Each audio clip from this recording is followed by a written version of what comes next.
She was in tears every lunchtime, every break time. After school, she had a chair thrown at her. She had to pay back tuition because she didn't complete the 2-year course. Hey YouTubers and welcome. My name is Alex, and if you're new to my channel, please do subscribe and tap that notification bell so that you don't miss any new videos. Today we're going to be talking about the 3 main routes into teaching, and we're going to be focusing on the secondary education sector rather than the primary. So if that sounds like something that you want to find out, please stay tuned.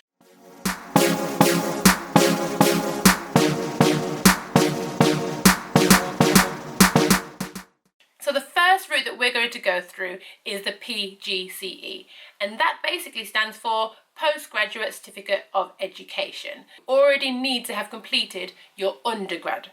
You need to get at least a 2.1 in that, and then you will be considered for your subject. Again, this might differ depending on the subject you're trying to teach. Now, there are shortage subjects of which you can gain funding, and I'll go into that when we go through the pros. But first we'll go through how it works. So you basically look for a university that's offering a PGCE in your subject. So for example, for me, I'm a design and technology teacher, and therefore I looked for universities that offered a PGCE in design and technology. I then went forward with my undergraduate Bachelor of Honours and put that forward, and that was enough to get onto the course. So that's basically how it works for a university. So let's go through the pros and the cons. I'm going to start with the cons and we'll work up. So the cons, you have to pay a tuition fee. In the UK at the moment, it is £9,000. And again, this will differ from university to university. So you've got to pay a tuition fee. You can work alongside either on campus or on a placement. So either way, you can get funding, but it depends what suits your situation. So that would be a con because obviously a tuition fee. Now, this can be turned into a pro because some shortage subjects do get bursaries, scholarships and funding, which means you don't have to pay anything back. We're short of teachers in that area, and therefore we will fund your training to be a teacher. Subjects I will show now of what would be considered a shortage subject, and therefore you can do a little bit more research into what would be available for you. Another con is you've got quite a lot of assignments to complete, quite lengthy assignments, and you've got to do that alongside you working at the school as well. So you really have to have that time management. But for me, it's not really a con because it's something you're going to have to learn to do when you actually get into teaching, because we all know teaching is not just delivering a lesson to a class. There's so much more than that. And if you're interested in learning more about the structure of a school day, then leave it in the comments below and I'll be sure to respond and get that video to you. There's a lot of classroom experience, so if you feel like you want more experience than just the 24 weeks, then maybe do a different route, which I'll get to in just a moment. There's a lot of support from the university who will give you extra intervention should you need it. There's a lot of theory and I can never say this word, pedagogy.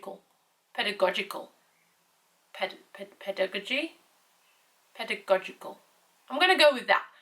There's a lot of theory behind it, and so I think this is a really good thing about the PGCE. You choose where you're based, so that's a pro, because you can find something that's local too, especially if you already have a family and you're settled and you're not willing to pick up everything and leave. So it does ease you into teaching.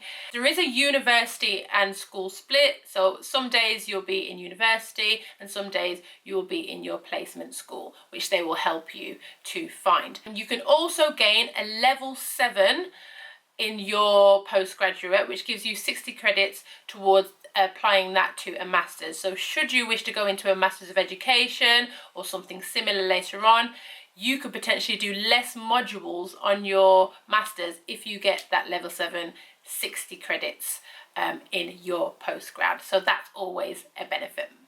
Okay, so that is basically the PGCE pros and cons.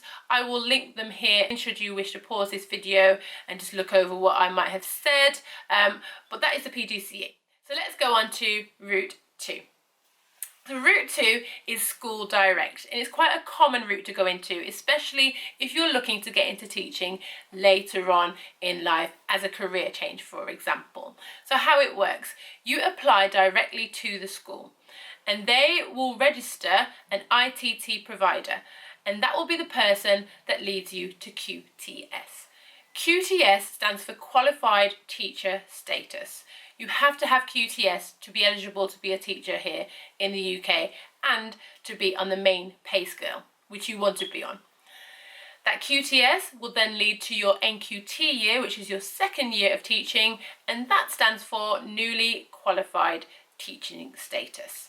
Okay, newly qualified teachers, and then you go on to continue your career in teaching. So again, that's first year, you're aiming at QTS, second year, you're aiming at the NQT, and then you then go on to the pay scale and go up and up and up in your progression, depending on where you want to go in your career. So you go straight to the school, you ask them whether they're willing to take on a trainee teacher, they either say yes or no, hopefully they've said yes. So again, a benefit here would be that you're choosing the school you want to work in, maybe it's the one that you went to school, so that would always be beneficial because it might be easy for you to get into the door.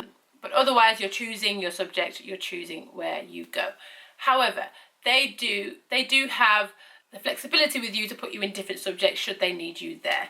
So just be very, very wary about that when you go direct to a school. So you do need an undergraduate degree to be able to go and do this, so that can then lead to a postgraduate qualification to QTS. You do need a grade C and above in the core subjects. So for secondary, it would be English and maths. If you wanted to go into primary, you would also need science in there. And you also need to do a numeracy and skills test. You do need to do that for the PGCE as well, actually. So numeracy and skills test, you need to basically show them that you're at a certain level in your maths and English, that you're able to then go on and teach. Now, it might be disputed that, well, for example, I'm a design and technology teacher. Do I need to have English and maths? At the end of the day, you're going into teaching. It's not a standalone subject. There's so many different subjects that feed into each other. It's transferable knowledge, and therefore I would argue that yes, you do need to know maths and English. And that was never my strong point. It was difficult at the time when I had to study for that test, but if I can do it, you can do it. Trust me. If I can do it, you can do it. So let's go into the pros and into the cons of schools direct then. So there are salaried and there are non-salaried routes, and you would negotiate this with your school. Now, if you have 3 years of experience under your belt in a school, maybe that's being a teaching assistant or an unqualified teacher in some capacity, then you might be able to get a salaried route, which is always beneficial because you're getting paid for what you do. There's also the unsalaried, not so favourable, but you might have access to some funding. So you'd have to go into research that, depending on your location and your personal circumstances.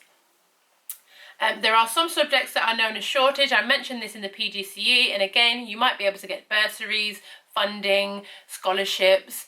So do look into those shortage subjects. Again, I'll attach the shortage subjects just here so that you can see what it is, what subjects you would be able to get paid for and potentially pay for your tuition and have some on top, which is totally unfair for every other subject, but for your subject, if you're one of these on this list, you're laughing. You do get lots and lots of experience. Like I say, it's straight into the school, isn't it? So you get much more than 24 weeks of experience. There's lots and lots of experience in there for you. And I think to really make a teacher, for you to really learn, you've got to be hands-on on the job. You do have to have assignments as well. And some days you will be asked to be into university with the PGCE students doing some of the assignments that they would be doing on site. So you do get a little bit of both, really, with the school direct. Some of the cons, again, you have to do assignments and you have to work. It's kind of, PGCE is the same. You have to do assignments, you have to work. There's a lot more work involved with the schools direct because you're in school, and therefore all the different administrative, pastoral side of things in the school you'd have to do as well. So it can be quite a lot if you're not good at time management and you're not getting the theory side as much as the PGCE would. Pros and cons. Should you wish to pause this video and just look over what I might have said. Okay, so the last and third route that I want to go through is Teach First. Now, Teach First is one of those deep end courses. It's a charity that wants to end educational equality. It wants to inspire young people from disadvantaged backgrounds to achieve their full potential. It's such a good initiative of what they want to do. The teachers get placed into disadvantaged schools, maybe poverty-stricken areas. The ones that are a little bit more difficult might be in special measures, might be a good school, but most likely won't be an outstanding school. So it's just to help inspire people, kids from disadvantaged backgrounds. So how it works is you're placed in a school, you have 6 weeks of training ahead of time, then you're placed in a school straight away in September.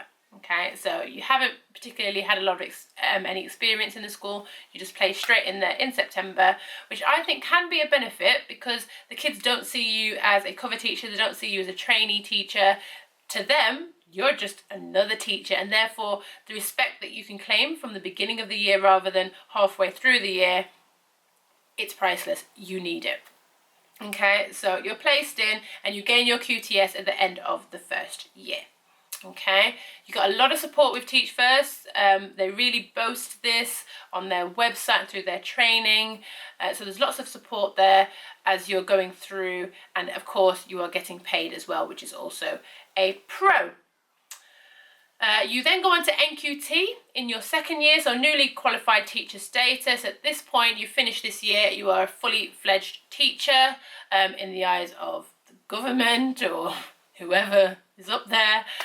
So you are then a teacher, and then you can obviously move on. You can't leave this course. Teach First is a 2-year course, so you have to stay in the school that they've placed you in, and then obviously ask them for support should you need it. You achieve a PGDE, which is double the credits of a PGCE. So again, double the credits. If you want to go on to do a Masters in Education later on, then you get to do even less modules. So that's always a plus should you wish to pursue in the theoretical side of your training. Pros, 20k plus starting salary dependent on the school, at the discretion of the school. There's no tuition fees, so there's nothing to pay back. You're not going to have any debt at the end of it for school-based fees anyway. There's a lot of support, like I've said, though in my experience talking to Teach First trainees, the support is not great. The schools are quite bad. I remember one trainee teacher that was training with me in my NQT year, and she basically she was in tears every lunchtime, every break time. After school, she had a chair thrown at her. It was quite difficult for her. And I've had a few others that have said a similar thing, that they've just quit in the end of it and she's had to pay back a tuition because she didn't complete the 2-year course. But for her, it wasn't worth it. So again, you could end up with a good school, you could end up with a really difficult school. It's a deep end, yeah, and it's in the schools that are known to be quite difficult, and you have to really go in there for the right reasons to be able to pursue it all the way to the end, I would say. They do promote keeping your career options open. There's a big network, and therefore if you want to move into different areas in the educational world, then they will help you to go into those should you wish to do the Teach First route. Another con is you don't get the pedagogical training that the PGCE and the SCIT option, the School Direct option, would offer, and therefore you might be at a slight disadvantage of not knowing quite what to do or be given scenarios of how to act on that. Like I say, it's a sink or swim situation there. Pros and cons, should you wish to pause this video and just look over what I might have said. So hopefully, after going through each of those 3 routes in detail, I've given you some insight into what route you are leaning more towards. And like I say, I've just gone over the 3 main routes. There are different routes, but these are the 3 main routes that you would need to consider. I understand it's a lot of information to take in, and hopefully that will just further advance your understanding of each of the routes. So again, that was the PGCE, it was the School Direct, and it was the Teach First that I have covered. Now you're probably wondering, well, which one did you go for and why? The route that I went for was the PGCE. So I chose the PGCE because I really didn't have any clue of how to teach. Actually, I was scared. Like I lacked the confidence. I didn't know what to do, and so I thought a university based training was a safe place for me to kind of build, gradually ease me into the teaching world. And I still feel to this day, having done it and 5 years down the line, that was the best option for me. 24 weeks is the minimum amount of time you have in your school. Should you wish to have more, you can have more. I did have more because I felt like that's where you really learn in the classroom, especially with the behaviour management. I happened to be in quite a difficult school, and then I'd say middle of the range in terms of behaviour schools. So I kind of got to see both and how to react to those situations with behaviour management strategies, which I think I've nailed now.